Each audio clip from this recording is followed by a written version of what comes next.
Le comité d'orientation et de coordination COC de Générations et Peuples Solidaires, GPS, sur convocation du président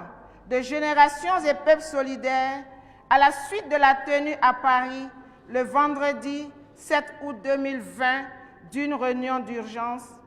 et comme suite à cette convocation du président du comité d'orientation et de coordination COC de GPS, les membres du dit comité, réunis en session extraordinaire ce dimanche 9 août 2020, ont examiné avec beaucoup d'attention la situation politique nationale à la lumière de la déclaration de candidature du président Alassane Dramane Ouattara à l'élection d'octobre 2020 au cours de son adresse à la nation du 6 août 2020. Considérant le contexte particulier de cette adresse tenue à la veille de la célébration du 60e anniversaire de l'indépendance de la Côte d'Ivoire, considérant que la célébration de la fête nationale est un moment particulier de la vie de la nation et qu'elle offre au chef de l'État l'occasion de réaffirmer les principes et règles qui fondent l'unité de la nation, l'état de droit, l'égalité et la liberté des concitoyens. Considérant qu'à l'occasion de son adresse à la nation, le chef d'État, au mépris de son engagement personnel devant la nation et la communauté internationale, de renoncer à un troisième mandat, a outrageusement manqué son obligation de loyauté vis-à-vis de ses mandants et qu'il s'est rendu coupable de parjure en se portant candidat à l'élection présidentielle d'octobre 2020. Considérant que cette déclaration de candidature est porteuse de lourdes menaces contre l'indépendance de la nation, l'intégrité de son territoire, la conscience solidaire des citoyens de la République de Côte d'Ivoire, conscient des fractures ouvertes dans la société ivoirienne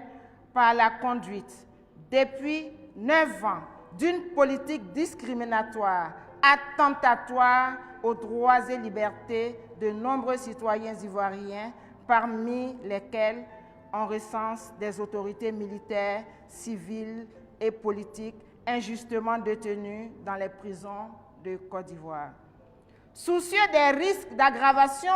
de ces fractures, en raison des controverses liées à l'interprétation des dispositions de la Constitution du 16 novembre 2016 relative à l'éligibilité des candidats à l'élection présidentielle,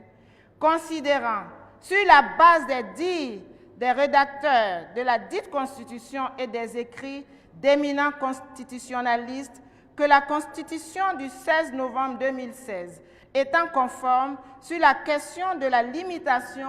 des mandats à la précédente Constitution, aucune remise à zéro du compteur des mandats effectifs n'avait lieu. Considérant que la seule entité à qui la loi fondamentale fait obligation de renoncer à se porter candidat à la future élection présidentielle est également celle dont l'action planifiée de longue date aboutit à l'exclusion et au maintien en exil du candidat potentiel, dont le président de Générations et Peuples Solidaires. Considérant la signature par le chef de l'État de Côte d'Ivoire portée au projet de protocole sur la bonne gouvernance et la démocratie tel que décidé lors du 47e sommet des chefs d'État de la CEDEAO, qui limite à 2 le nombre de mandats dans la région, montrant de fait l'intention de notre pays à demeurer un modèle de bonne gouvernance et de démocratie. En rappelant les conséquences néfastes sur la vie de la nation des politiques d'exclusion menées par les pouvoirs ivoiriens successifs depuis la disparition du président Félix Houphouët-Boigny, père de la nation ivoirienne. Gardant en mémoire les séquelles de la grave crise post-électorale de 2020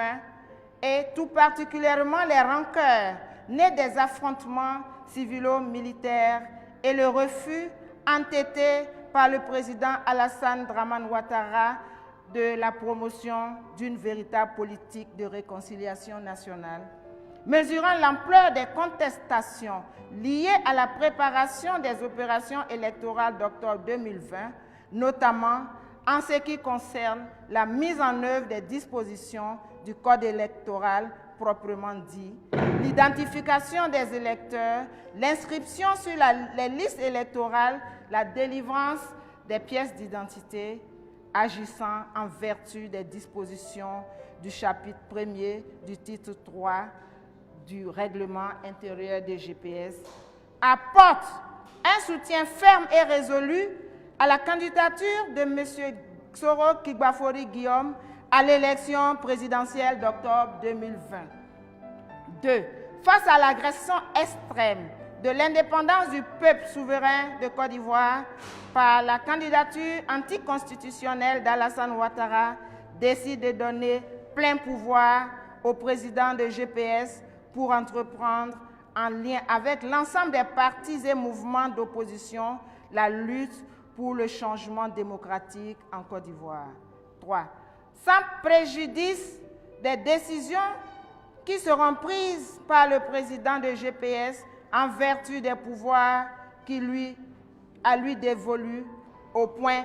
2, s'engage fermement à mener toutes les actions légales en vue d'un strict respect de la Constitution de 2016, notamment en ses dispositions relatives à la limitation des mandats présidentiels.